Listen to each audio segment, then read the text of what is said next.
नमस्कार. आज आपण करणार आहोत गोमुखासन. दोन्ही पाय सरळ करून दंडासनात बसायचं आहे. डावा पाय गुडघ्यातून वाकवून उजव्या नितंबाखाली ठेवा आणि उजवा पाय डाव्या पायावर अशा पद्धतीने मागे न्या की दोन्ही गुडघे एकमेकांच्या वर येतील. जो पाय वर असेल म्हणजे उजवा पाय वर असेल तर उजवा हात खांद्यावरून मागे घेऊन जा आणि डावा हात खांद्यातून मागे घेऊन जा. दोन्ही हातांच्या बोटांना मागून पकडण्याचा प्रयत्न करा. बोटे पकडले जात नसतील तर एक जाड रुमाल घेऊन दोन्ही हाताने मागणा पकडून ठेवा. आता ह्या अवस्थेत कमीत कमी 30 सेकंद सामान्य श्वास घेत थांबा. सरावाने ही वेळ वाढवत न्या.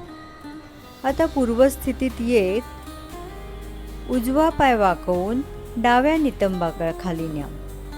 डावा पाय उजव्या पायावर ठेवून द्या. डावा हात खांद्यावरनं पाठीमागे घ्या आणि उजवा हात खांद्यातून मागे घ्या.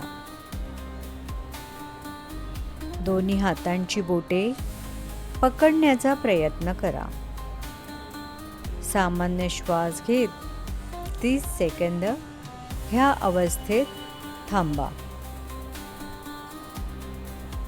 आणि हळूहळू पूर्वस्थितीत येण्याचा प्रयत्न करा. हे आसन आपली पाठ आणि मणक्याच्या हाडांमध्ये लवचिकता वाढवते. शरीरातील रक्ताभिसरण चांगले करते. तणाव, चिंता कमी करते. शरीरातील ताठरता कमी करते. महिलांसाठी खूप उपयुक्त आसन आहे. परंतु खांद्यामध्ये, पाठीला किंवा गुडघ्याला काही समस्या असतील तर डॉक्टरांच्या सल्ल्याशिवाय हे आसन करू नये. धन्यवाद.